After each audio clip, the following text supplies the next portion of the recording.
હરિઓમ. હવે પંચદશીની વિચાર યાત્રામાં આપણે આગળ વધીશું. ઓનલાઈન અવાજ બરાબર આવે છે? હા સ્વામીજી, અત્યાર સુધી નહોતો આવ્યો પણ છેલ્લે પ્રાર્થનામાં આવી ગયો, બરાબર આવે છે. સ્વામીજી, ગણપતિ અધર્વશીષ. હા, એટલે એકચ્યુઅલી ઓનલાઈન કટ લેટ થયું ને એટલે અહીંયા ચાલુ કરી દીધું અમે. હવે તમારો નેક્સ્ટ ટાઈમ રાખ.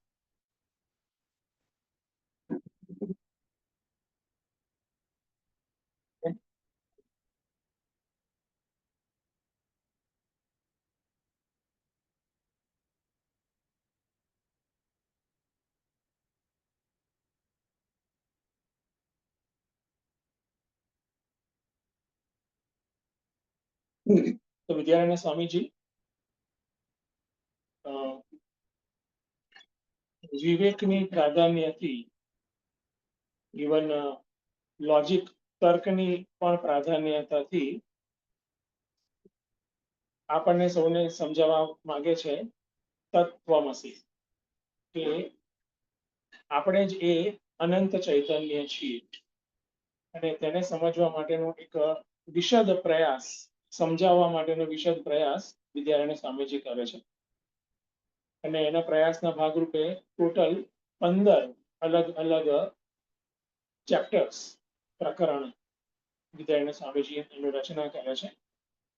અને જેમાં પહેલું પ્રકરણ તત્વ વિવેક પ્રકરણ એ એક મૂળ ઉપદેશના રૂપમાં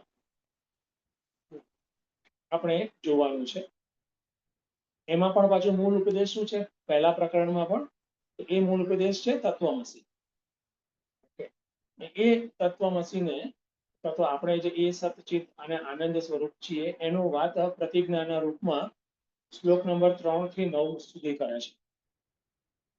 અને પછી એ પ્રક્રિયા કેવી રીતે કરવી, કે એ માહિતીના રૂપમાં હશે તો એનો લાભ નહીં મળે, પણ આપણી બુદ્ધિમાં એ પ્રક્રિયા થશે તો જ એનો લાભ મળશે આપણને, અથવા તો એ પ્રકારે આપણે પણ સ્વયંને જોઈ શકીશું. તે પ્રક્રિયાના ભાગરૂપે પછી વિદ્યારાયણ સ્વામીજી કહે છે કે આપણને સ્વયંનો સતચિત આનંદ રૂપે અનુભવ કેમ નથી થતો. ઇવન લોજિકલી કેટલીક બાબતો આપણને સ્પષ્ટ હોવા છતાં પણ આ 3 થી 9 શ્લોકમાં જ સમજાવી દે છે લોજિકલી, કે તમે એને એ પ્રકારે 1,00,000 વાર વિચારશો ત્યારે છતાં પણ એવું જ આવશે. અયમ આત્મા પર આનંદ, હે ને? એમાં કોઈ તમને બીજો અન્ય કોઈ વિકલ્પ નહીં આવે. અને સત રૂપે હંમેશા આપણે છીએ જ, ચિત્ત રૂપે હંમેશા છીએ ત્રણેય અવસ્થામાં. અને એ ત્રણેય અવસ્થાનો ગમે તેટલો લાંબો પછી સાયકલ્સનો કાળ બનાવવામાં આવે, એ સત રૂપે પણ છીએ, છતાં પણ કેમ અનુભવ થતો નથી આનંદ રૂપે? ખાસ કરીને આનંદ રૂપે અને અનંત સત રૂપે, ચિત્ત રૂપે ચાલો અનુભવ થાય છે, યસ.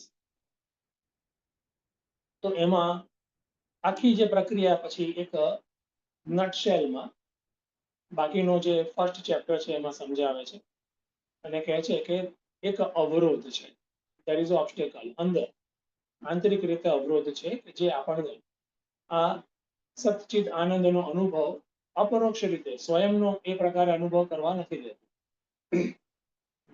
અને તે અવરોધને સમજવા માટે પછી પ્રકૃતિ, સત્વ રજસ તમસ, વ્યષ્ટિ પ્રકૃતિ, સમષ્ટિ પ્રકૃતિ, જેને જીવ કહેવામાં આવે છે, અવિદ્યાગ્રસ્ત છે, અને સમષ્ટિ પ્રકૃતિ ઉપહિત ચૈતન્ય છે, એ ઈશ્વર છે જે માયા આશ્રિત છે, માયાપતિ છે, એ પ્રકારે વાત કરે છે. અને આ બધી જ બાબતને ઇન્ટરનલાઇઝ કરવા માટે વ્યક્તિ સેલ્ફ એફિશિયન્ટ નથી, સમર્થ નથી, સ્વસમર્થ નથી. અને એવું કેમ છે કે એ અજ્ઞાન છે, અજ્ઞાનને કારણે. એટલે પોતાનું અજ્ઞાન પોતે જાતે જ દૂર કરી શકે એવું એની હાલત, એની તાકાત નથી. એ કર્મની નદીમાં વહેતો જ જાય છે. એ 4 ઇવેન્ટ હોય, 4 પ્રોબ્લેમ હોય, એમાંથી 3 માંથી ક્લિયર થઈ ગયો, લાગે કે છેલ્લો જ વધ્યો, ત્યાં બીજા 4 નવા જોડાઈ જાય. એવું ચાલતું જ રહે. એ આપણે આપણા જીવનમાં પણ જોઈએ છીએ છીએ. એનો ઉપાય શું છે? તો કે કારુણ્ય દ્રષ્ટિયા, જે ગુરુ જે છે એ કરુણાની દ્રષ્ટિ કરે અને આપણને લિફ્ટ કરે તો જ થાય. અને આ બાજુ શિષ્ય ભાવે આપણી રિક્વેસ્ટ, અને ગુરુ પછી તેને વેદાંતનો ઉપદેશ આપે છે, કે જેમાં અગેન નટશેલના રૂપમાં પંચકોશ વિવેકની વાત કરે છે પહેલા પ્રકરણમાં. પછી અન્વય વ્યતિરેકની પ્રક્રિયાની વાત કરે છે, ભાગ ત્યાગ પ્રક્રિયાની વાત કરે છે. એ પ્રકારે પ્રોપર શ્રવણ થાય, પ્રોપર મનન થાય, અને ત્યારબાદ નિધિધ્યાસનની વાત કરે છે. નિધિધ્યાસનની પરિપાકના રૂપે એ સાધક મહાત્મા બની જાય છે, સમાધિસ્થ થઈને, કે જ્યાં માત્ર ચૈતન્ય જ અવશિષ્ટ હોય છે, ચૈતન્યની જ ઉપલબ્ધિ હોય છે.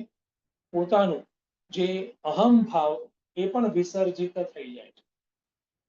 પ્રાકૃતિક રીતે અહમ ભાવ વિસર્જિત થાય સુષુપ્તિ અવસ્થામાં, પણ એનો કોઈ અવિદ્યા નાશ માટે કોઈ મતલબ નથી.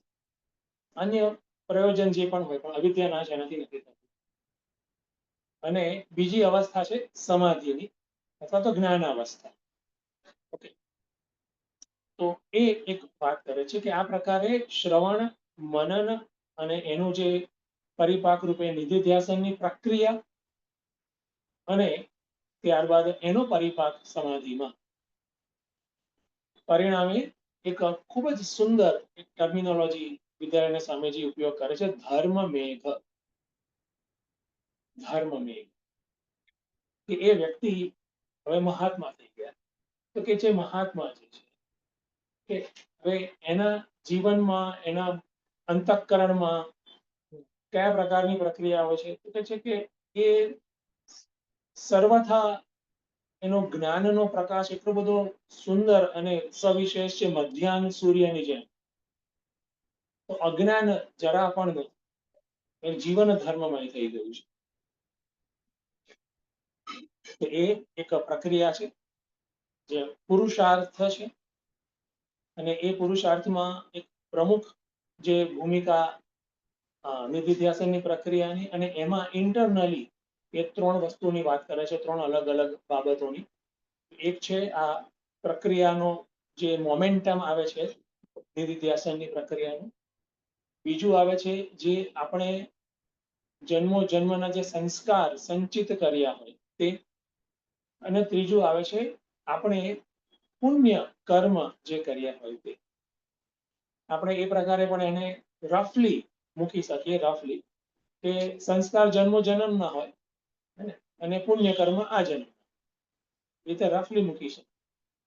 ટેકનિકલી તો પૂર્વજન્મના પણ જ પુણ્ય કર્મ હોય, નો ડાઉટ. એ સંસ્કાર રૂપે આવી ગયા, આપણે એમ એક મૂકી દઈએ. તો એના દ્વારા સચિવાત, આ 3 બાબતો ભેગી થાય છે, 3ની મોમેન્ટમ જોઈએ છે, ત્યારે જે અહમ ભાવ છે એ વિગલિત થાય, અને માત્ર જે ધ્યેયાકાર આપણું એક અવસ્થા રહે, જેને સમાધિ કહે છે. હવે આ તો આપણે વાત થઈ, ભલે ઘણી એક લાંબી પ્રક્રિયા પહેલા પ્રકરણમાં થઈ છે, પણ એ એઝ પર વિદ્યારાયણ સ્વામીજી એ શોર્ટ છે, શોર્ટ ફોર્મ છે. તો એક્સપ્લેનેશન હવેથી ચાલુ થશે બીજા પ્રકરણ ઓનવર્ડ્સ. બાકીના બધા જ પ્રકરણ જે છે એને એક્સપ્લેનેશન પહેલા પ્રકરણ, કે કેવી રીતે એ અવસ્થા સુધી પહોંચવું. આપણને રોડમેપ તો મળી ગયો. હવે એને પહોંચવા માટે કયા પ્રકારે વિવેકની પ્રક્રિયા થવી જોઈએ. સાધના છે, સેવા છે, એ બધું ચાલુ રહે પેરેલલી. અને એ વાત હવે જે સેકન્ડ ચેપ્ટર ઓનવર્ડ્સ વાત કરે છે. સેકન્ડ ચેપ્ટરમાં આપણે ઘણા બધા શ્લોક થઈ ગયા છે, પણ એને એક આપણે એક રિકેપ તરીકે જોઈ પણ લઈશું કે સેકન્ડ ચેપ્ટર છે એ પહેલા પંચકમનું જ ભાગ છે. ઓકે, તો પહેલા પંચકમ શું છે? તો કે છે જે વિવેક, અલગ અલગ વિવેક કરવું છે. ફર્સ્ટ 5 ગ્રુપ ઓફ 5 ચેપ્ટર્સ, તત્વ વિવેક અથવા તો પ્રત્યે તત્વ વિવેક, બીજું ચેપ્ટર છે પંચ મહાભૂત વિવેક. ત્રીજું ચેપ્ટર જ્યારે આપણે ભણીશું પંચકોશ વિવેક. ચોથું ચેપ્ટર દ્વૈત વિવેક. પાંચમું ચેપ્ટર મહાવાક્ય વિવેક. એટલે એકથી એક અલગ અલગ સુંદર વિચારની ચિંતનની પ્રક્રિયા આપણને સૌને આપે છે. અને 6th ચેપ્ટર થી 10th ચેપ્ટરમાં અલગ અલગ એક કયા પ્રકારે ચૈતન્ય ને આપણે એક ફોકસ કરવું, એને ચૈતન્યને દીપ સાથે કમ્પેર કર્યું છે. ઓકે,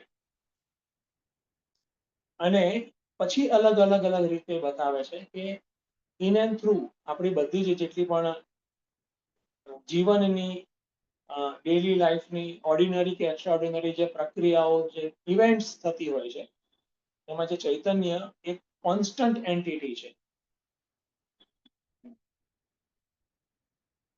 અને સેમ વે થર્ડ પંચકમ જે છે 11 to 15 ચેપ્ટર, એમાં કહે છે વિદ્યારાયણ સ્વામીજી કે કેવી રીતે ઇવન આનંદ પણ એક કોન્સ્ટન્ટ એન્ટિટી છે. આપણને અત્યારે ભલે લાગે કે દુઃખી આત્મા છું, પણ ના, એકચ્યુઅલી આનંદ છે બધું. એને આપણે જોતા નથી, જોઈ શકતા નથી, રાધર જોવાની દ્રષ્ટિ નથી. એ આપણને પછી અલગ અલગ એંગલથી આપણને આપે છે. વિષયાનંદે બ્રહ્માનંદ, યોગાનંદે બ્રહ્માનંદ, વિદ્યાનંદે બ્રહ્માનંદ એક્સેટ્રા.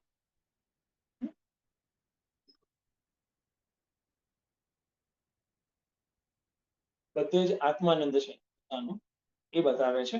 અને એમાં હવે જે સેકન્ડ ચેપ્ટરમાં આપણે એન્ટર થઈએ રીકેપમાં, તો વાત કરી હતી કે આ પંચભૂત વિવેક, વિવેક ડિસ્ક્રિમિનેશન આપણે એને ચેક કરવું છે. અને એ ચેકનો જે બેઝ છે અગેન ઉપનિષદ છે. ઉપનિષદને આધારે જ ઇન્ક્વાયરીની પ્રક્રિયા થાય છે. તો કયો ઉપનિષદ છે? તો છાંદોગ્ય ઉપનિષદ 6.2.1. સદેવ સૌમ્ય ઇદમગ્ર આસિત, પછી એકમેવા દ્વિતીય. ઠીક છે. સત એવ ઇદમગ્ર આસિત એકમ એવ અદ્વિતીયમ. આ જે છાંદોગ્ય ઉપનિષદનું જે ફેમસ સ્ટેટમેન્ટ છે એને જ વિદ્યારાયણ સ્વામીજી આપણા બેનિફિટ લાભ માટે એક્સપ્લેન કરે છે, એલાબરેટ કરે છે, વિસ્તાર કરે છે. ઓકે, અને હવે એ પાંચ અલગ અલગ જે મહાભૂત છે એનો વિવેક કેવી રીતે કરે છે? આ જે સ્ટેટમેન્ટ છે એને એક એક અક્ષરને, એક એક શબ્દ કહેવાય ને, એક એક શબ્દને એનો વિસ્તાર કરે છે. જે છે સદૈવ સૌમ્ય ઇદમગ્ર આસિત, તો જે ઇદમ છે એટલે કે આ, તો એનો વિસ્તાર સૌથી પહેલા કરે છે. એને એક્સપ્લેન કરવા માટે લગભગ 3 થી 19 શ્લોક જેવા એમાં યુઝ કરે છે, એક્સપ્લેન કરે. તો એમાં ઇદમ એટલે શું છે? આ જગત. તો જગત શાનું બનેલું છે? તો કહે છે કે પંચ મહાભૂત. ઠીક છે, પંચ મહાભૂત, that we know. અને કયા કયા પંચ મહાભૂત? તો આકાશ, વાયુ, અગ્નિ, જલ અને પૃથ્વી. ઓકે, આ પાંચ મહાભૂતોનું બનેલું છે. વિદ્યારાયણ સ્વામીજી એક, હવે આ વાત આપણને શાસ્ત્રોક્ત પણ આપણને ખ્યાલ છે. ઓકે, એ રીતે પણ આપણી પાસે એક્સેપ્ટન્સ છે. અને વિદ્યારાયણ સ્વામીજી ત્યાં સ્ટોપ નથી થતા, એ આપણને લોજિકલી પણ સમજાવે છે કે આ જે 5 એલિમેન્ટ્સ અને સાથે સાથે એના ગુણ, આકાશનો ગુણ છે શબ્દ, પછી વાયુનો ગુણ છે સ્પર્શ, અગ્નિનો ગુણ છે રૂપ, જલનો ગુણ છે રસ, અને પૃથ્વીનો ગંધ. ઓકે, તો એ અહીંયા થોડુંક લોજિકલી આપણને સમજાવે છે કે કેવી રીતે જોવાનું છે. તો કહે છે કે પ્રતિધ્વનિ વિયત શબ્દ, વિયત એટલે કે આકાશ. તો આકાશનો ગુણ શબ્દ છે તો શબ્દ કેતા ખબર પડે? તો કે છે કે અહીંયા લોજિકલી થોડુંક આપણને આધાર મળે એટલા માટે કે પ્રતિધ્વનિ, એટલે કે તમારે એવું કરવું પડે કે એકદમ સાઉન્ડલેસ, જે એક્સટર્નલ સાઉન્ડ ક્યાંય આવતો ના હોય એવી જગ્યા, એવો રૂમ હોય છતાં પણ ત્યાં એક નમનેસ નો અવાજ આવશે, હે ને, એને કહે છે પ્રતિધ્વનિ. ને યોગીને તો અનાહત શબ્દ બી સંભળાતો છે. ઓકે? એવી રીતે તો એ થઈ ગયો શબ્દ. પછી વાયુમાં તો વસીસિયમ અવાજ એનો આવતો જ હોય છે, કારણ કે આકાશનો ગુણ વાયુમાં પણ આવતો હોય છે. અને ત્યાં એ શું છે, આ બધા જ અલગ અલગ જેટલા પણ બીજા એલિમેન્ટ્સ એમાં આ ગુણ આપણને દેખાય. જે તે વહણીમાં કે ભૂગુ ભૂગુ અગ્નિમાં પણ એ અવાજ દેખાય છે, અવાજનો ગુણ છે. પછી જળમાં પણ એ અવાજનો ગુણ છે. ઠીક છે. પૃથ્વીમાં તો છે ધડામ ધૂમ થાય હોય છે, ટ્રાફિકનો અવાજ ને એ છે. એ એક લોજિકલી આપણી સામે મૂકે છે. અને સેમ વે સ્પર્શ, તો વાયુનો સ્પર્શ હોય છે. ઓકે, જલ પૃથ્વી અગ્નિનો બી સ્પર્શ હોય છે, કારણ કે ગરમ સ્પર્શ, ઠંડો સ્પર્શ એ પણ આપણે અનુભવીએ છીએ. એ બધા શું છે, અલગ અલગ ગુણ. ઓકે, હું થોડો ફાસ્ટ જ જોઉં છું, એટલે કનેક્ટ તમારે એકદમ થોડું ફાસ્ટ જ કરવું પડશે, અને બહુ જ ઇઝી છે વસ્તુ, એટલે એને પણ એકદમ મૂકું છું. અગ્નિ, તો અગ્નિનો પણ ત્યાં પણ શબ્દ, સ્પર્શ અને રૂપ છે. ઓકે, રૂપ તો દેખાય છે આપણને, અગ્નિ બ્રાઇટ છે. પછી જળ છે, તેમાં પણ શબ્દ, સ્પર્શ, રૂપ અને રસ છે, એનો ટેસ્ટ છે. જલ એ એક માધુર્ય, એની અંદર એક રસ છે. અને પછી પૃથ્વી, એમાં પાંચે પાંચ, એમાં ગંધ પણ છે. ઓકે, એમાં અલગ અલગ પ્રકારના ગંધ છે, નીલાદિક અલગ અલગ રૂપ પણ છે, કાઠિન્યમ સ્પર્શ છે વગેરે. અને ગુમો કડકડા શબ્દ, એનો અવાજ પણ આવતો હોય છે, ધમાધમ. અને અલગ અલગ રસ છે, મધુર, આમ્લ, બરાબર છે, એ બધા એના રસ છે. તો એ પાંચ અલગ અલગ ગુણ આપણને અનુભવાય છે. એ પાંચ અલગ અલગ ગુણ છે, એના પાંચ અલગ અલગ એલિમેન્ટ્સ પણ સામે છે. ગુણથી જ એલિમેન્ટ પકડાય, આ બી યાદ રાખ. ગુણથી જ એલિમેન્ટ આપણને એસર્ટેન ખ્યાલ આવે. એલિમેન્ટ એમનેમ ખ્યાલ નહીં આવે વિધાઉટ ગુણ. વિધાઉટ ગુણ તો નિર્ગુણ થઈ ગયું, પછી તો નિર્ગુણ તત્વ થઈ ગયું. ખ્યાલ આવે? એટલે એટલા માટે વિદ્યારણ્ય સ્વામીજી આ ગુણને કેચ કરે છે. થ્રુ ગુણ તમે આ પાંચ એલિમેન્ટ એસર્ટેન કરો, તમારી બુદ્ધિમાં એને સ્પષ્ટ કરો. એવી રીતે.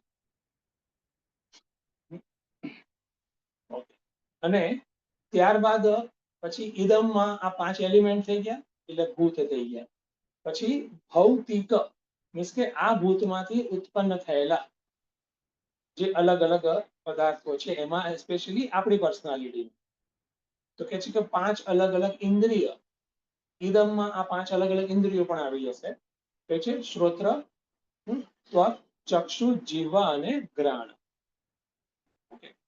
આ પાંચે પાંચ ઇન્દ્રિય, again તત્વબોધનો રેફરન્સ લઈશું તો આપણને ઘણું બધું સારું સમજાશે. પણ તો આ પાંચ ઇન્દ્રિયો બની, અને એ પાંચે પાંચ ઇન્દ્રિયોના ગોલક પણ બન્યા. It's a part of the world, ઇદમનો જ ભાગ છે. અને જે ઇન્દ્રિય છે એ સૂક્ષ્મ શરીરનો ભાગ છે, ગોલક સ્થૂળ શરીરનો ભાગ છે. હવે જેવી રીતે એલિમેન્ટને ગુણ થકી આપણે ક્લિયર કરીશું, એસર્ટેન કરીશું, સેમ વે ઇન્દ્રિયને એની ક્રિયા દ્વારા એસર્ટેન કરી છે. ઇન્દ્રિયને પણ જોઈ ના શકાય. જે આપણે જોઈએ છે એ ગોલક, ને આપણે આંખને નથી જોઈ શકતા, આઈ બોલને જોઈ શકીએ છીએ. બરાબર છે. અને એ પાંચે પાંચ ઇન્દ્રિયો જે છે એનું અલગ અલગ સ્થાન છે. જેમ કે શ્રોત્ર તો ક્યાં છે? કર્ણ પ્રદેશ લેવો પડશે. અંદર બી કંઈક છે બધું, ને ઇયર ડ્રમ ને બધું લઈ લઈએ આપણે, વાંધો નહીં. પછી ત્વક,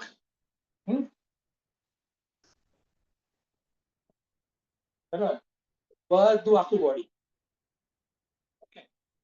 પછી ઘ્રાણ તો કે છે નાસિકા, નોસ્ટ્રેલ્સ. બરાબર છે. પછી ચક્ષુ ઇન્દ્રિય તો આઈબોલ્સ આવી.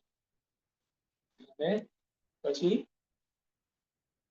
રસના, તો ત્યાં શું આવી ગયું? જીહ્વા. એનું લોકસ છે કે ત્યાંથી એ ફંક્શન કરે છે. તો એક ડિફરન્સ છે સ્થૂળ અને સૂક્ષ્મમાં. ગોલક છે, બીજું ઇન્દ્રિય છે. અને બીજું ઇમ્પોર્ટન્ટ શું છે કે ઇન્દ્રિય એના ફંક્શન, કાર્યથી જ ક્લિયર થાય, નક્કી થાય કે અહીંયા છે ઇન્દ્રિય. બરાબર છે. તો બીકોઝ મને દેખાય છે તો મારે ચક્ષુ ઇન્દ્રિય છે. બીકોઝ મને સંભળાય છે માટે મારે શ્રોત્ર ઇન્દ્રિય છે. એવી રીતે સંભળાતું કે દેખાતું ઓછું થઈ ગયું અથવા તો ઝીરો થઈ ગયું, તો એનો મતલબ શું સમજવાનો વેદાંતના સ્ટુડન્ટે?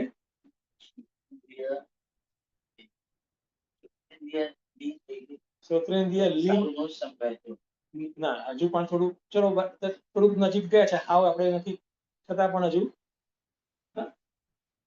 ધારો કે સંભળાવાનું ઓછું થઈ ગયું, બંધ થઈ ગયું,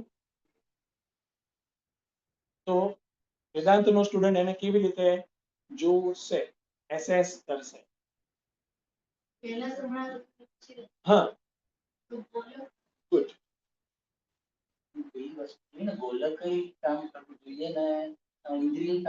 ઇન્દ્રિય તો બાય ડિફોલ્ટ કામ કરતી હોય. That is the point.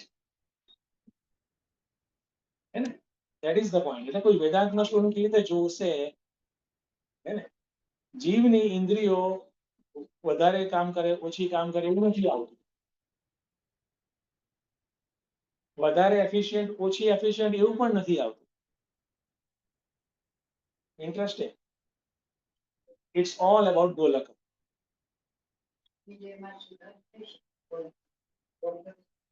ભલે થઈ શકે, પણ ગોલકમાં જ છે. એરિયા ઇઝ ગોલક. એટલે ધારો કે મને ઓછું સંભળાય છે હવે, તો મારું ગોલક જે છે એમાં ગડબડ થઈ છે.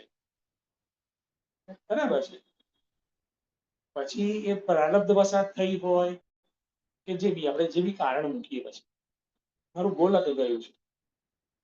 અને જે મેં હમણાં સ્ટેટમેન્ટ આપ્યું કે ઇન્દ્રિયોની કેપેસિટી વધારે છે, ઓછી છે, એવું નથી હોતું. It's all about ગોલક.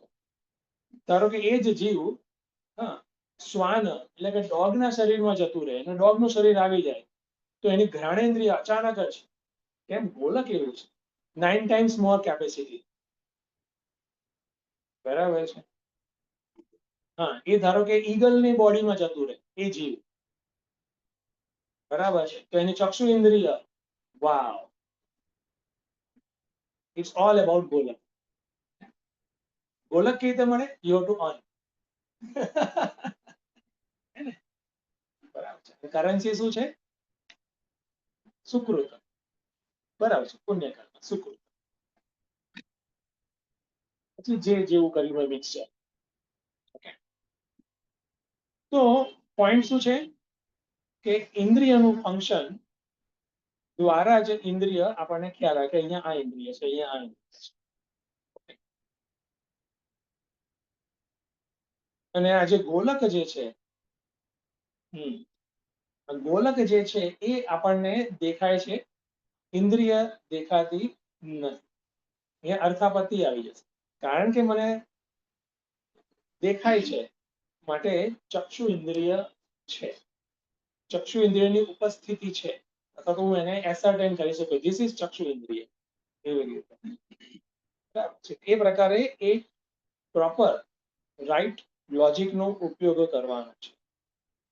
તો જે સેમ બી આપણે શબ્દ સ્પર્શ રૂપ રસ ગંધ આ 5 અલગ અલગ વિષયોનો અનુભવ થાય છે, 5 ક્રિયાઓ થાય છે જોવાની સાંભળવાની વગેરે માટે 5 ઇન્દ્રિયો છે.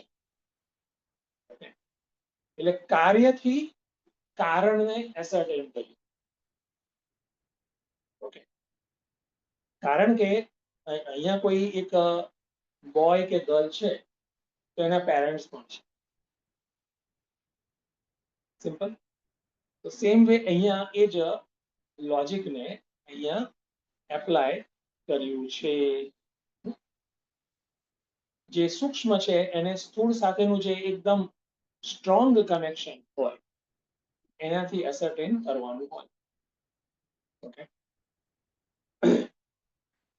તો જે શબ્દ સ્પર્શ રૂપ રસ ગંધ એ ઇન્દ્રિયોનું જોયું અને 5 અલગ અલગ ગુણ આપણે જોયા પંચ મહાભૂતના. એ જ અલગ અલગ જે પંચ મહાભૂતના જે ગુણ છે આપણા બોડીની અંદર પણ અલગ અલગ અનુભવાય છે. પ્રાણવાયુનું જે છે ફંક્શન છે કે એ વાયુ છે, સ્પર્શ એનો થતો હોય છે નોસ્ટ્રેલમાં વગેરે, અવાજ પણ આવતો હોય છે ને, જ્યાં ખાસ કરીને ખાલી હોય એમ્પ્ટી સ્ટમક. હા, બરાબર છે. જઠરાગ્નિ એનું એક ટેમ્પરેચર છે, બોડી ટેમ્પરેચર વગેરે. બીજા કયા રહ્યા? આકાશ, સ્પેસ છે અંદર, બરાબર છે 4. અને 5મું સોલિડનેસ તો છે જ બોડીની, વેઇટ બોડીનું, ઓવરવેઇટ, અંડરવેઇટ, મોસ્ટલી ઓવરવેઇટ, બધું હોય છે. તો એ શું સૂચવે છે? 5 અલગ અલગ એલિમેન્ટ્સ. આ બોડી પણ 5 એલિમેન્ટ્સનું બનેલું છે. That is the point. Ascertain એ કરવાનું છે મૂળમાં. અને આપણે વેદાંતના સ્ટુડન્ટ તરીકે બુદ્ધિનો, વિવેકનો ખૂબ સારો ઉપયોગ કરી અને આપણી જ અમુક જે ભ્રમણા છે, રોંગ અન્ડરસ્ટેન્ડિંગ છે એને કાપવાની છે. અને એમાં અહીંયા પંચદશીનો આપણે લાભ લઈએ છીએ. ઓકે, હવે આટલી જે વાત થઈ એના પછી કર્મેન્દ્રિયની વાત કરે છે. 5 જ્ઞાનેન્દ્રિય, આ બધું ઇદમમાં આવે છે, યાદ રાખો. ઇદમ એટલે કે આ, એટલે કે આ આખું જે બોડી જે છે એ વર્લ્ડનો પાર્ટ છે, સ્થૂળ પણ અને સૂક્ષ્મ પણ. તો હવે 5 કર્મેન્દ્રિય, ઓર્ગન્સ ઓફ એક્શન કઈ કઈ છે? વાક, પાણી, પાદ, ઉપસ્થ, પાયુ. તો પાયુ ઉપસ્થ, વાક, પાણી, પાદ, ઉપસ્થ, પાયુ. તો એ પણ સૂક્ષ્મ છે, મીન્સ કે આપણે એને પરસીવ ન કરી શકીએ, જોઈ ના શકીએ. પણ કેવી રીતે ખ્યાલ આવશે? એના એક્શન. અને એના પણ એરિયા ઓફ ફંક્શન પણ છે. રીતે વાક છે તો જીવવા છે, પાણી છે તો હાથ છે વગેરે, પાદ પગ છે વગેરે, બધા એરિયા ઓફ ફંક્શન પણ છે. અને એમના એક્શનથી આપણને ખ્યાલ આવે કે આ ઇન્દ્રિય છે. અગેન કાર્યથી આપણે કારણને, ફ્રોમ ઇફેક્ટ કોઝને ઇન્ફર કરવાનું છે. જ્યાં જ્યાં આપણે કાર્યને જોઈ પરસીવ નથી કરી શકતા, સોરી, કારણને પરસીવ નથી કરી શકતા, એના કાર્યથી આપણે કામ કરવાનું છે. અને યાદ રાખવું, આના બેઝ પર આખું સાયન્સ ટકેલું છે. જે આપણને દેખાતું નથી એને ઘણી બધી બાબતો ઇન્ફર કરી છે. ઓકે, કારણ કે ત્યાં સ્ટ્રોંગ કનેક્શન છે. એ હોય જ એ રીતે. પર્વતો વહનીમાન, કેમ? કે યત્ર યત્ર વહની તત્ર તત્ર ધૂમ. આ કનેક્શન સ્ટ્રોંગ છે.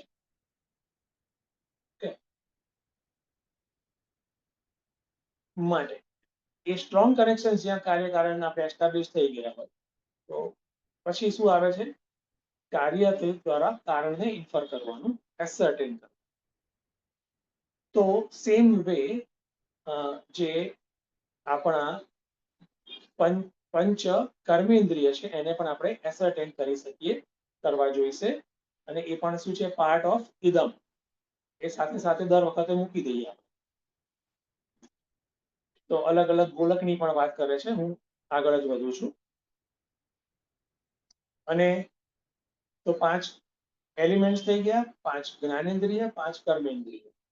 એ બધાના જે પણ ગુણ અથવા તો કર્મ છે એ પણ આવી ગયા. અને હવે વાત કરે છે મનની પણ. તો કહે છે કે મન એ પણ અગેન ઇદમ, પાર્ટ ઓફ ઇદમ. એ સાથે સાથે કનેક્ટ કરવાનું છે. તો વિદ્યાર્થીઓ સમજી કહે છે કે મન અથવા તો અંતઃકરણ કહીએ છીએ. મન, બુદ્ધિ, ચિત્ત, અહંકાર. It's actually one organ only. એ પણ ઓર્ગન છે, પણ ટાઈપ ઓફ ફંક્શન ના બેઝ પર એને કાં તો મન કહેવાય છે, ઇમોશનલ હોય, સંકલ્પ વિકલ્પ પ્રવાહ હોય. બુદ્ધિ કહેવાય છે, એ એસેસ કરે છે અને ડિસિઝન લે છે. ચિત્ત કહેવાય છે, મેમરી ફંક્શન્સ એનું ઓપરેટ થતું હોય. અહંકાર કહેવાય છે, જ્યાં હું આઈનેસ જોડી દઉં છું. ઓકે. અને એનું કનેક્શન આ જ્ઞાનેન્દ્રિયો સાથે કેવી રીતે છે એ પણ આપણને સમજાવે છે. અને એને અંતઃકરણ કેમ કે છે? સૂક્ષ્મ તો ઇન્દ્રિયો પણ છે ને, અંતઃકરણ કેમ કે છે? હા, એ બરાબર છે, આપણે કંઈક ને કંઈક મૂકી શકીએ. હવે એક આપણે જોઈએ કે વિદ્યારાયણ સ્વામીજી કેમ કે છે બાહ્ય અને અંતર, હે ને? એટલે અંતઃકરણ ઇન્દ્રિયોને નથી કહેતા પાછા, સૂક્ષ્મ હોવા છતાં પણ. ઓકે. તો અહીંયા એ પ્રકારે એનું કારણ મૂકે છે વિદ્યારાયણ સ્વામીજી. પ્રકારે સમજાવે છે કે ઇન્દ્રિયો છે ને એ ગોલક દ્વારા ડાયરેક્ટ જગત સાથે કનેક્ટ કરી શકે. મન એ ડાયરેક્ટ કનેક્ટ નહીં કરી શકે જગત સાથે. જગતનો અનુભવ ડાયરેક્ટ નહીં લઈ શકે. એ ક્યારે? એ થ્રુ ઇન્દ્રિય. મન ઇન્દ્રિય થ્રુ જ ફંક્શન કરી શકશે, જગત સાથે કનેક્ટ કરી શકશે. પોઈન્ટ એ છે માટે વધારે અંદર છે, અંતઃકરણ. એક આ પ્રકારે એક છે. સૂક્ષ્મ તો બંને છે, ઇન્દ્રિય પણ છે અને મન પણ છે. તો બાહ્યેષુ અસ્વાતંત્ર્ય, that is the logic. તચ્ચ અંતઃકરણમ બાહ્યેષુ અસ્વાતંત્ર્યાત. બરાબર છે. કોની સાપેક્ષાએ? ઇન્દ્રિય. વિના ઇન્દ્રિય અસ્વાતંત્ર્ય. ઇન્દ્રિય તો એને જોઈશે જ. હવે અગેન આગળ આ જે મનને થોડુંક સમજાવે છે કે મન પણ કેવું છે, તો કે છે ત્રિગુણ, સત્વ, રજસ અને તમસ ગુણ યુક્ત છે. મન સત્વ, રજસ અને તમસ યુક્ત છે. અને એનું લોકસ ક્યાં છે? બધાનું લોકસ આપણે જોયું ઇન્દ્રિયોનું, હે ને? જે કે પાણી છે તો હાથ લોકસ છે. તો એનું લોકસ શું છે? ફિઝિકલ ઓર્ગન, હૃદય, હે ને? નાડી જે બીટિંગ થાય છે ને, ધક ધક ધક, એ જ હૃદય. શંકરાચાર્યજી બીજી જગ્યાએ સ્પષ્ટ કરે છે કે બીજું ત્રીજું હૃદય નહીં, આને જ વાત કરે છે. એ મનનું લોકસ છે. બરાબર છે. મન એ જગ્યા થકી ફંક્શન કરે છે. પછી ભલે પછી બીજે જતું હોય, આખા શરીરમાં એ વ્યાપી હોય, વ્યાપક થઈ ગયું, પણ એનું એક મુખ્ય સ્થાન, પ્રમુખ સ્થાન એ હૃદય છે. હૃદ પદ્મે ગોલકે સ્થિતમ તચ્ચ અંતઃકરણ, તચ્ચ અંતઃકરણમ, એ અંતઃકરણ છે. અને બીજું એક પાર્ટ ઓફ ફંક્શનિંગમાં એક વાત એ પણ છે કે 5 જ્ઞાનેન્દ્રિયો છે અને એ જ્ઞાનેન્દ્રિયો તો જે ડેટા છે એ જગતમાંથી લાવીને પ્રેઝન્ટ કરી દે છે મનને.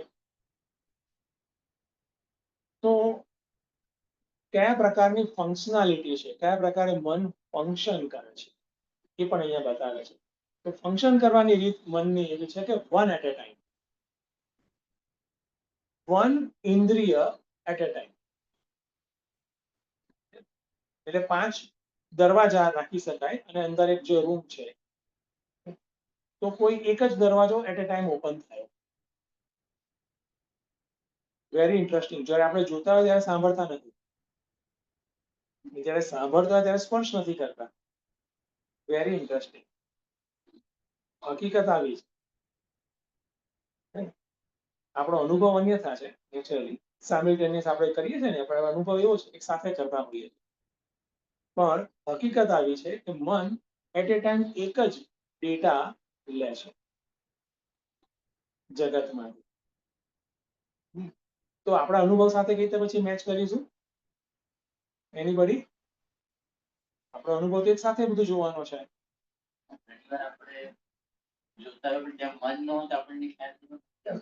હા, એ તો બરાબર છે, પણ અત્યારે તો ખ્યાલ આવે છે ને, જોઈએ છે ને સાંભળીએ છીએ, બંને થાય છે સારું. હે ને?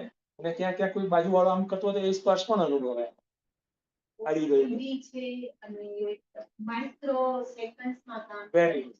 બસ આ જ છે હે ને? ફ્રેમ્સ પર સેકન્ડ કે ને આપણે જે અત્યારની મોડર્ન ભાષા, બહુ જ ફાસ્ટ છે. નેનો સેકન્ડ્સ કે વોટ એવર, એમ એટલું બધું, એમ એટલું બધું ફાસ્ટ છે હે ને જે ડેટા કલેક્શન. આપણને લાગે છે કે એક સાથે લો ઓફ એનિમેશન, એનિમેશનમાં એવું જ હોય છે. કેટલી ફ્રેમ હોય છે ખબર છે? 16 16 ફ્રેમ, 16 ફ્રેમ્સ પર સેકન્ડ. એક સેકન્ડમાં 16 ફ્રેમ, બહુ જ ક્લોઝ નજીક વાળી હોય. હા, બરાબર છે. એવા આપણે બુક્સ પણ આવતી હોય છે, તમે આમ આમ કરો તો થાય. સેમ લો જે છે એ એનિમેશન મૂવી કે સિરિયલ કે વોટ એવર એમાં પણ આ જ લો હોય છે. 16 ફ્રેમ્સ મિનિમમ. પછી તમે 18 ફ્રેમ મૂકો, 19 ફ્રેમ મૂકો, ડઝન્ટ મેટર. વધારે સારું એનિમેશન થશે, ધેટ્સ ઓલ. પણ 15 ફ્રેમ મૂકો ધારો કે, તો આપણને બ્રેક પડી જાય, ખબર પડી જાય કે આ અલગ છે ને પેલું અલગ છે. બે પિક્ચર છે તો એવું કંઈક આપણને હે ને. તો 16 ફ્રેમ્સ મૂકી દેવામાં આવે પર સેકન્ડ, તો બે ઇમેજ જોડાઈ જાય, કન્ટિન્યુટી આવી જાય. ઓકે, 16 ફ્રેમ્સ પર સેકન્ડ. તો આપણે બની શકે કે 1000 ફ્રેમ પર સેકન્ડ માઇન્ડમાં હશે. નંબર્સ જોવા પડશે, પણ એટલું બધું છે, કન્ટિન્યુટી, સેન્સ ઓફ કન્ટિન્યુટી આવી જાય છે. 5 ઇન્દ્રિયો સેન્સ ઓફ કન્ટિન્યુટી આવી જાય છે હે ને. પછી સાથે સાથે હાથ પગનું બી પાછું ઘૂસી જાય છે હે ને, કે આપણે હાથ પછી કામ બી કરતા હોય ને. તો મન આ પ્રકારે સંયોજકના રૂપમાં એક કાર્ય કરે છે અને સુપર ફાસ્ટ. એટલા માટે there is a sense of continuity. બધું સાયમલ્ટેનિયસ થાય છે, આપણને એવું લાગે છે, એક સાથે થાય છે એવું લાગે છે. પણ એક પર્ટિક્યુલર ફ્રેમને આપણે પકડીએ તો એક ફ્રેમ અને બીજી ફ્રેમ બંને અલગ છે, એ તથ્ય. તો મન કેવું છે? 10 ઇન્દ્રિય અધ્યક્ષ, એનો મેનેજર છે. એટલે મન નક્કી કરશે કે કયો ગેટ ઓપન કરવો, કયો ગેટ બંધ કરવો હે ને. એ તો તમે અત્યારે નક્કી કરો છો કે મારે કયો ગેટ બંધ કરવો છે, કે બીજા બધા જે સ્પર્શનો ગેટ બંધ કરવો છે, ઇવન કર્મેન્દ્રિયના બધા ગેટ બંધ કરવા છે. ઓકે, માત્ર શ્રોત્ર ગેટ છે એ મારે રાખવો છે એક્ટિવ, ચક્ષુ ગેટ એક્ટિવ રાખવો છે, એ જ ઓપન રાખવો છે, એક્સેટ્રા લાઈક ધેટ. તો એ મનનું એરિયા છે, નંબર 1. નંબર 2, જે ગેટ છે એમાંથી ડેટા આવશે પર્ટિક્યુલર ઇન્દ્રિયોનો માંથી, ઇન્દ્રિયો થ્રુ, ઇન્દ્રિયો દ્વારા. એ ડેટા ની જે વેલ્યુ જે છે એ મન નક્કી કરશે. જે તો કોઈ સ્મેલ આવે છે it's a fragrance or bad odour, એ કોણ નક્કી કરશે? મન નક્કી કરશે. ઇન્દ્રિય માટે સ્મેલ, ગંધ, પણ સુગંધ કે દુર્ગંધ એ એસર્ટેન કોણ કરશે? મન કરશે. એટલે ઇન્દ્રિયનું કામ જે છે એ શું છે? ડેટા પ્રેઝન્ટ કરવાનું મનમાં, મનને ડેટા પ્રેઝન્ટ કરે. That's it. અને પછી આગળનું જે એસેસમેન્ટ એ મન કરશે. અને મન શાના બેઝ પર કરશે? તો એ ત્રિગુણ છે એના બેઝ પર. ત્રિગુણના બેઝ પર એની જે પણ એક સ્થિતિ બની હોય એના બેઝ પર એને ગુડનેસ, બેડનેસ એની જે નક્કી થયું હોય એના બેઝ પર થશે. ઓકે. અને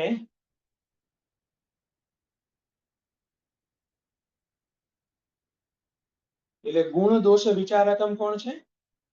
મન. અને મનોનો નેચર સત્વ, રજસ અને તમસ. એ પ્રકારે આપણે ક્લિયર રાખવાનું છે.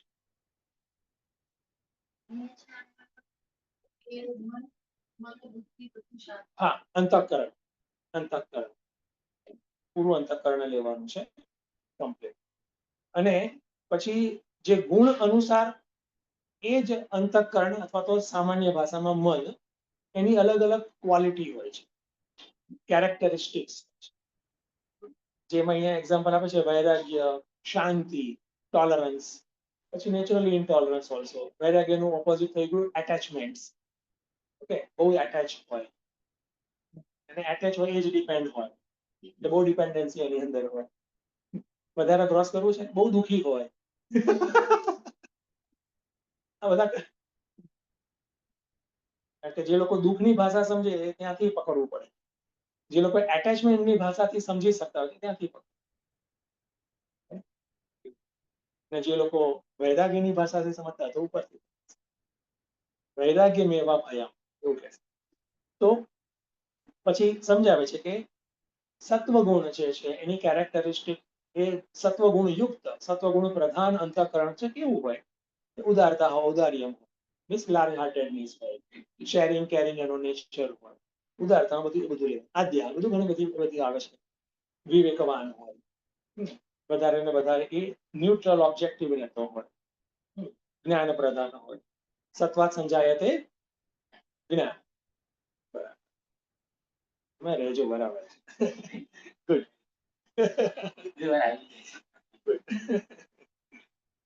ઓકે, તો એ છે. હવે આ આપણે કેમ કરીએ છીએ? સત્વ, રજસ અને તમસ એટલાથી ના પતી જાય. મન ત્રિગુણ યુક્ત છે, પણ આપણે કેમ એને જોઈએ છે આ પ્રકારે વધારે એક્સપ્લેનેશન કેમ? કારણ કે એ જે ત્રિગુણ છે એ સૂક્ષ્મ છે, દેખાતા નથી. એને એસર્ટેન કેવી રીતે કરવા? એને નક્કી કેવી રીતે કરે કે આ સત્વ આ છે, આને સત્વ કહેવાય, અથવા તો મારામાં સત્વ વધારે છે, કે કેવી રીતે ખબર પડે? બિહેવિયર. બરાબર. એ એના જે લક્ષણો છે, કેરેક્ટરિસ્ટિક્સ, એના દ્વારા ખબર પડશે. તો કેરેક્ટરિસ્ટિક્સ અહીંયા શોર્ટમાં આપી છે. અને બહુ એલાબરેટ જવું હોય તો ક્યાં જવાનું? ભગવદ્ ગીતા. ઓકે, પાછળના જે ઘણા બધા ચેપ્ટર છે 14 અને એના ઓનવર્ડ્સ બધા 17, 16, 18, બરાબર છે. એમાં તમને આખું આપી દીધું છે ત્રિકોણને કેરેક્ટરિસ્ટિક્સ. તો એને સમજવાના છે. તો અહીંયા આપણે ખાલી નટસેલમાં વાત કરે છે. સત્વ, તો એને કેવી રીતે સમજવું? શું કે આ પ્રકારના એના ગુણ છે. જ્ઞાન પ્રધાન વ્યક્તિ છે, ઉદારતા છે એની અંદર, ટોલરન્સ છે, અને એનાથી ડિસ્ટિંક્ટ સાવ અલગ પડે એવો જ રજસ છે. યાદ રાખ, આપણી અંદર ભેગું થઈ જતું હોય તો એ આપણી ક્લેરિટીનો અભાવ છે. બાકી એ ગુણ તો સાવ અલગ જ છે. રજસ કેવો છે? ઇન્ટોલરન્સ. એટલા માટે ક્રોધ, એટલા માટે ઝઘડો. એક્ઝામ આગળ લઈ જાઓ તમે ગ્રોસ લેવલ પર વધારે, હે ને? કામ, ક્રોધ, એકદમ હાઈલી પેશનેટ, બ્લાઇન્ડ ટુવર્ડ્સ એની અધર થિંગ્સ. પછી તમારી ભગવદ્ ગીતામાં પછી મૂકો અહંકાર ને બધું, એના જે અલગ અલગ એની વેરાયટીઝ છે બધી, એ બધું પછી એ રજોગુણના લક્ષણો છે. ઠીક છે. અને તમોગુણ આલસ્યમ, પ્રમાદ. આપણે હમણાં જોતા હતા ને ગીતા ચેપ્ટર 18 માં. પછી કયો ગુણ છે લક્ષણ? દીર્ઘસૂત્રી, પ્રમાદી, વિષાદી. હે ને? જે દુઃખી આત્મા હોય ને તમો ગુણ છે. અથવા તો નાની નાની બાબતમાં બ્રેકડાઉન થઈ જાય, ડિજેક્શન, દેટ ઇઝ તમો ગુણ. હતાશ થઈ. અને જો પાવરફુલ વ્યક્તિ હતાશ થાય તો લોકો પર ગુસ્સે કરે પાછું. પાવરલેસ હોય તો પછી પોતાની અંદર સ્ટ્રેન્થ થઈ વગેરે કોમ્બિનેશન્સ બધા. પણ આ બધા અલગ અલગ આદ્યાહ વિકારાહ, બધા અલગ અલગ પ્રકારના જે વિકાર અથવા તો ચેન્જીસ. તો સાત્વિકૈ, રાજસૈ, તામસૈ. બરાબર છે. અને એને જનરલાઇઝ કરવા માટે શું કહે કે સાત્વિકૈ પાપ ઉત્પત્તિ, સોરી પુણ્ય ઉત્પત્તિ. સાત્વિકૈ પુણ્ય, અને રાજસૈ વિકારે પાપ. તામસૈ કોંગ્રેચ્યુલેશન, કશું ના થાય. આખી કશું કરવા માટે લાયક નથી ત્યાં. તો એટલો એનો બેનિફિટ ખરો. તામસે ન ઉભય. આ ક્વેશ્ચન છે. હા, આ બધા લોંગ ટર્મ હોય તો તે તમે કોઈ પણ વસ્તુ એસ્ટાબ્લિશ કરો. હા, શોર્ટ ટર્મ તો શોર્ટ કોઈ ટર્મ, પણ માણસમાં કંઈક પણ આવી શકે. હા એ હોઈ શકે. એટલે એમાં ઓફકોર્સ ગીતામાં જવું પડશે વધારે, પણ અમુક ગુણો વ્યક્તિમાં પ્રધાન હોય છે, એટલે પ્રધાન દ્વારા ખબર પડે. બાકી ત્રણે ત્રણ દરેકમાં હોય છે, હા હા એમ. પણ જે પ્રધાન દ્વારા પકડી શકાય કે વ્યક્તિનું પર્સનાલિટી કયા પ્રકારની છે, એમ પછી પ્રધાનતા મુજબ જ મૂકવાનું હોય. બાકી સમય ને સિચ્યુએશન પ્રમાણે Situ- થોડો ઉપરથી ચેન્જ આવતો રહે. એ પણ રહેતું હોય, હા. પણ છતાંય જોવાનું શું છે અલ્ટિમેટલી પ્રધાનતા સામે છે. કે સમય મુજબ પણ દરેકમાં અલગ અલગ રીતે લોકો અલગ રિએક્ટ કરતા હોય છે. ક્રિટિકલ ટાઈમમાં બધા જ રડતા નથી હોતા. ઓકે, કોઈ એને ફાઇટ બેક કરતું હોય છે, રાઈટ? કોઈ એને ઓબ્ઝર્વ કરીને જોતું હોય છે કે મારી શું ભૂલ છે, કોઈ સામેવાળાની ભૂલ શોધે, અલગ અલગ હોય છે. તો ત્યારે પણ એ જ જે પ્રધાન ગુણ હશે એ જ વધારે એક્ટિવ થશે. બરાબર છે. તો એ એક શોધવાનું હોય છે. અને સેકન્ડ નંબરમાં શું છે? રાજસૈ, તામસૈ, પાપ. તો કે છે કે એ મારા દ્વારા જે ફોલ્ટ થયા છે એને પછી હું કરેક્ટ કરું, ઓકે, અને વધારે એને નલિફાય કરું અને સત્વને વધારે એ પ્રકારે પછી આવે છે. મીન્સ કે મારી પ્રધાનતા જો હું શિફ્ટ કરી શકું તો વધારે ને વધારે સાત્વિક બની શકું, એના બધા પ્રયાસ. એટલે લક્ષણ પ્રમાણાભ્યામ વસ્તુ સિદ્ધિ. હે ને? આ હું વારે વારે કહું છું. લક્ષણ દ્વારા અને પ્રમાણ, મીન્સ કે આ પ્રકારે કન્ક્લુઝન, પ્રોપર એનાલિસિસ દ્વારા આપણે નક્કી કરી શકાય કે આ વસ્તુ આમ છે. જે ગ્રોસ છે એમાં બહુ જરૂરી નથી કે તમે જોઈ લો કે આ ફૂલ કયા કલરનું છે, તેના લક્ષણો જોઈએ આપણે. એનો નથી રેડ છે, એનો શેડ છે, બરાબર છે. જેટલી સટલ વસ્તુઓ છે બધામાં આ એપ્લાય કરવું જોઈએ. લક્ષણ પ્રમાણાભ્યામ વસ્તુ સિદ્ધિ. લક્ષણ એની કેરેક્ટરિસ્ટિક્સ અને એના પછી એના એનાલિસિસ દ્વારા પ્રમાણ, જે લો બેઝડ પ્રમાણ. એવું નહીં કે તારું સત્ય અલગ ને મારું સત્ય અલગ, એમ ના આવે. No, law based. Law is same for everybody. એટલે ઘણા લોકોને છે ને ખાલી માત્ર ફિલોસોફી જ કરવી, પોતાનામાં ચેન્જ ના કરવો, જસ્ટિફાય કરવું, એવા દુનિયામાં ભાત કે લોકો છે એમ નહીં. હાઈલી સિસ્ટમેટિકલી અને હાઈલી ડિસિપ્લિન. ઓકે, તો એ વાત કરે છે. અને આ પ્રકારે સૂક્ષ્મ શરીરને બી કહી દીધું આપણે. સ્થૂળ શરીર આ છે, સૂક્ષ્મ શરીર ઇન્દ્રિય દશકમ મન, પ્રાણ પણ સાથે મૂકી દો, પંચ પ્રાણ. ઓકે, તો શું કહે છે કે આ બધું વિષયો, પછી એના ગોલક સાથે અને ઇન્દ્રિય, અને મન બધાને લાઈન પર મૂક, બધું શું છે? ઇદમ. That's all. ઓકે, આ બધું છે ઇદમ. બસ આટલું એક એક વસ્તુ વાત કરે છે. અને હવે જે મૂળ પ્રતિજ્ઞા વાક્ય જે છે અથવા તો મૂળ જે ડિક્લેરેશન છે, અગે કહ્યું છે સદૈવ સૌમ્ય ઇદમગ્ર આસીત એકમેવ દ્વિતીયકમ. એકમેવ દ્વિતીય, બરાબર છે. તો હવે ઇદમ કહી દીધું છે. ઓકે, અને ઇદમના પહેલા શું હતું? સત. ઇદમના પહેલા, ઇદમ એટલે કે આ જગતના પહેલા સત હતું એવું આપણને ઉપનિષદ કહે છે, છાંદોગ્ય ઉપનિષદ. જગત અથવા તો યુનિવર્સ. તો યુનિવર્સના પહેલા સત હતું કયા પ્રકારે? ઓકે, એક્ઝિસ્ટન્સ પ્રિન્સિપલ કયા પ્રકારે? એ સતને થોડું વધારે આપણી બુદ્ધિ સમજી શકે એની માટે એક્સપ્લેન કરે છે ઉપનિષદ. માતાજી જ એક્સપ્લેન કરે છે. સત કેવું છે? એકમ એવ અદ્વિતીયકમ. બરાબર છે. થોટ લાઈન આ પ્રકારે જશે. Before creation, before universe creation, જે સત હતું એ કેવું છે? એકમ એવ અદ્વિતીય. ઇવન આજે કોસ્મોલોજીસ્ટ પણ આ પ્રકારે ટ્રાય કરતા હોય છે કે what is the cause of universe, તો બિફોર યુનિવર્સ શું હતું ને બધું. એવું બી એ પ્રકારે કન્ક્લુઝન મૂક્યું છે, સાદું એમ અત્યારે. તો એક કન્ક્લુઝન પર આવ્યા છે, ઇન્ટરમીડિયન્ટ કન્ક્લુઝન પર, કે યુનિવર્સ પહેલા બધું જેટલું પણ આપણે ઇન્ફાઇનાઇટ અલગ અલગ ઓબ્જેક્ટ્સ દેખાય છે બધા એ શું થયું? સિંગ્યુલારિટીમાં, પોઈન્ટ ઓફ સિંગ્યુલારિટી. બધું એક જ માસ હતો. એ લોકો જો માસ પર જ રહે છે, એક જ માસ હતો. એવી રીતે મેનીનેસ નથી, અને વેરી નાઇસ ટાઈમ પણ નતો. With creation only time started.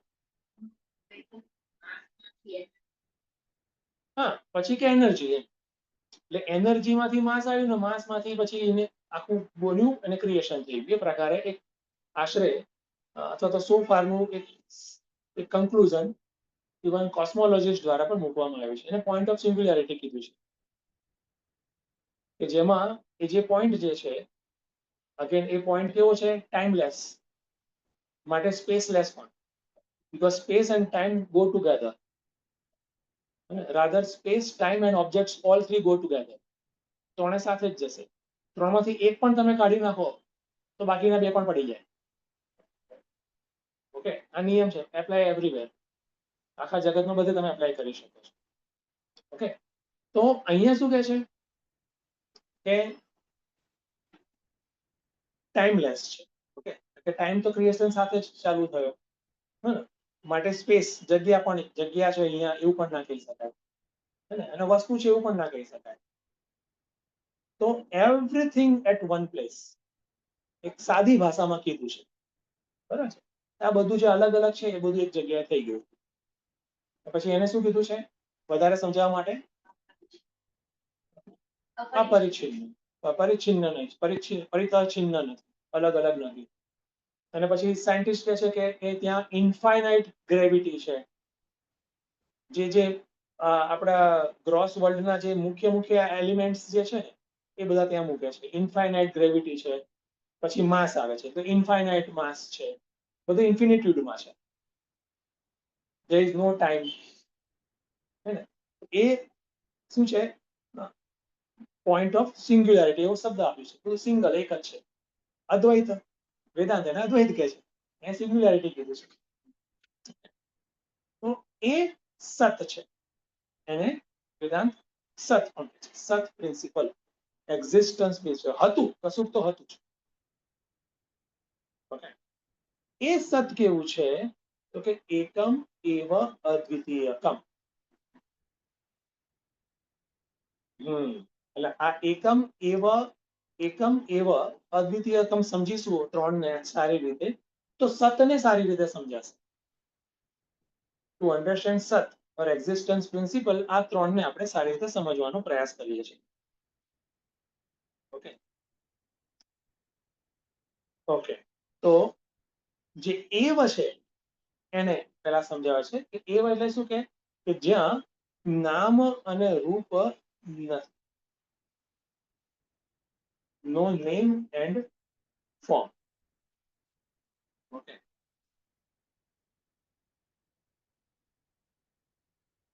Rather બીજો અનધર ટેકનિકલ એક ટર્મિનોલોજીનો યુઝ કર્યો છે સમજાવવા માટે. આપણે એને લઈ લઈએ પહેલા કે એકમ એવમ અદ્વિતીયકમ. ઓકે, તો એ કોઈ પણ પ્રકારનું એમાં ડિફરન્સ નથી. ઓકે, તો એને કેવી રીતે સમજાવે છે કે સતમાં સિંગ્યુલારિટી કીધી, એક જ છે, કોઈ ભેદ નથી, ડિફરન્સ નથી, એવું સમજાવવા માંગે છે. ઓકે, તો ડિફરન્સ કેટલા પ્રકારના હોય છે જનરલી? સજાતીય, વિજાતીય અને સ્વગત. ઓકે, કે આ ત્રણ પ્રકારના ભેદ અથવા તો ડિફરન્સીસ આ સતમાં નથી, એવું આપણને સમજાવે છે. અને એમાં પછી શરૂઆત કેવી રીતે કરે છે કે આ ભેદ ત્રયને પહેલા સમજી લઈએ કે સજાતીય એટલે શું, વિજાતીય એટલે શું અને સ્વગત એટલે શું. સૌથી પહેલા આપણે સ્વગત લઈએ. સ્વગત ભેદ એટલે કે સ્વ એટલે કે એક સિંગલ એન્ટિટી, એની અંદર રહેલો ભેદ, ઇન્ટરનલ ડિફરન્સ. જે રીતે એક ટ્રી, ઝાડ લઈએ તો ઝાડમાં ઇન્ટરનલ ડિફરન્સ છે કે આ પાંદડા છે, એના ડાળી છે, એના રૂટ છે, એના ટ્રંક છે, એવું કહીએ છીએ આપણે. બોડી સિંગલ યુનિટ છે, પણ એમાં પણ અલગ અલગ આપણે ડિફરન્સ કહીએ છીએ, હાથ પગ વગેરે, માથું ને વાળ ને નખ ને એક્સેટ્રા. તો એને કહેવાય સ્વગત ભેદ, સિંગલ યુનિટમાં ઇન્ટરનલ ભેદ. પછી બીજો ભેદ આવે છે સજાતીય. સેકન્ડ નંબરમાં સજાતીય ભેદ, મીન્સ કે સેમ સ્પીસીસમાં ડિફરન્સ હોય. જે કે મનુષ્યમાં આપણે આટલા બધા મનુષ્ય છીએ તો અલગ અલગ થઈ ગયા. ઓકે, અલગ અલગ ઝાડ થઈ ગયા. સેમ સ્પીસીસ ની હોય તો આંબાના બે ઝાડ હોય તો આંબો અને લીમડો હોય વગેરે. ઝાડની તો સ્પીસીસ થઈ ગઈ ટ્રી, એમાં ભેદ. અને વિજાતીય ભેદ. ઓકે, વિજાતીય ભેદમાં ડિફરન્ટ સ્પીસીસમાં ભેદ. તો આપણે બધા માણસો છીએ, ધારો કે અહીંયા કોઈક પક્ષી આવી ગયું, બર્ડ, એ વખતે બર્ડ આવી ગયું યાદ હોય તો વિજાતીય ભેદ. તો એમંગ સ્પીસીસ જે ભેદ છે વિજાતીય ભેદ, એ ત્રણે ત્રણ સતમાં નથી. એ પછી એને અહીંયા પ્રૂવ કરે છે. ત્રિભી ક્રમાત એક્ય અવધારણ. બરાબર છે, તો એ પછી સમજાવે છે. અને હા, ઓકે, તો એ પ્રકારે સમજાવે છે. તો એ શું કહે છે નટસેલમાં કે આ બધા જે ભેદ જે છે ને એ ઇન ધ ક્રિએશન એરિયા છે, ક્રિએશનની અંદર છે. આ બધા જે ભેદ સજાતીય, વિજાતીય, સ્વગત ક્રિએશનમાં છે. ઓકે, અહીંયા આપણે વાત કરી છે before creation, state of existence before creation. Okay, એ સમજવું જરૂરી છે. તો એ પ્રકારે તે બંનેને અલગ કરે છે. જો અહીંયા ભેદ વાળું જ આપણે એક્ઝિસ્ટન્સ લઈએ તો બિફોર નહીં કહેવાય. ડ્યુરિંગ મૂકી શકો, ચલો, બિફોર નહીં કહેવાય. ડ્યુરિંગ ક્રિએશન બી આપણે પછી શોર્ટ કરીશ, એનું short before means what? Creation is equal to નામ એન્ડ રૂપ.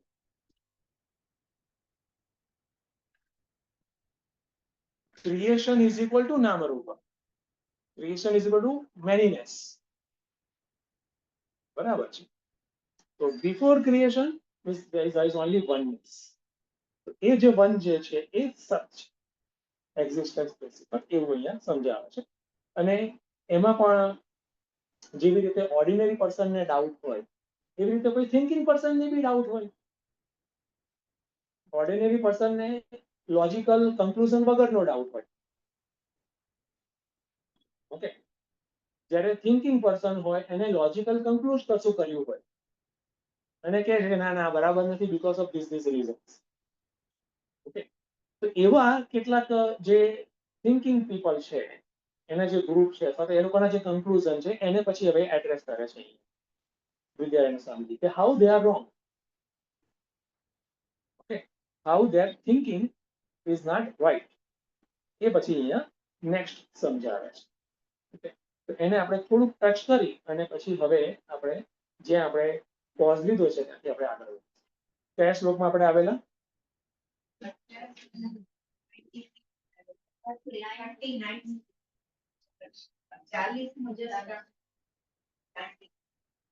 40. સ્વામીજી 39 સુધી 40 પૂરું થઈ ગયા હતા, 41 આવ્યા હતા એવું હતું. ઠીક છે, એના નજીકના હું થોડા સારી રીતે લઈ લઈશ એટલે તમારે વાંધો નહીં. ઓકે, ચલો એની ક્વેશ્ચન? ટાઈમ તો ઓછો છે છતાં પણ.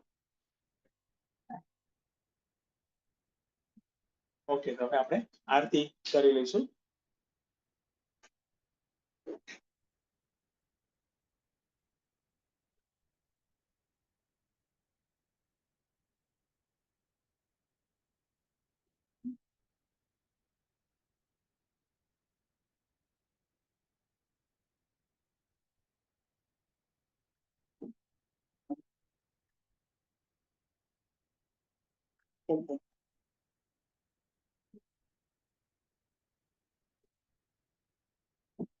आरती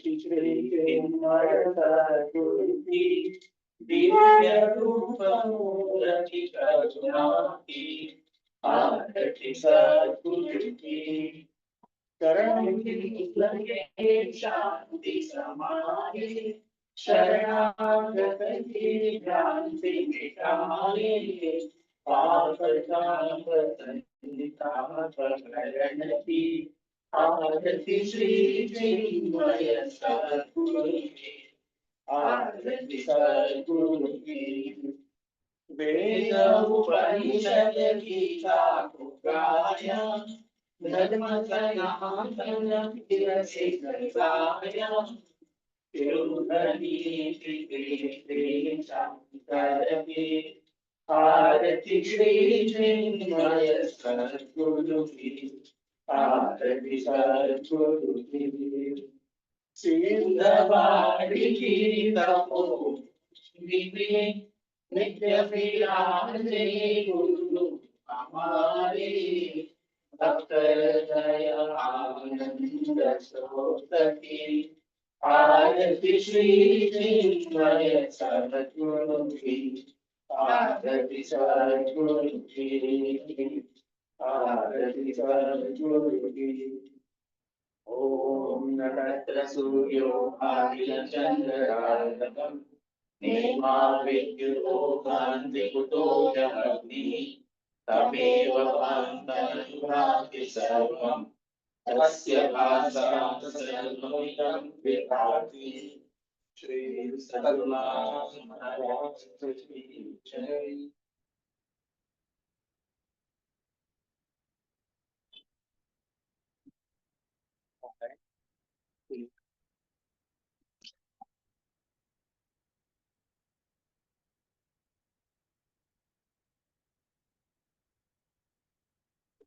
ओम पूर्णमद पूर्णमिदं पूर्णात् पूर्णमुदच्यते पूर्णस्य पूर्णमादाय पूर्णमेवावशिष्यते।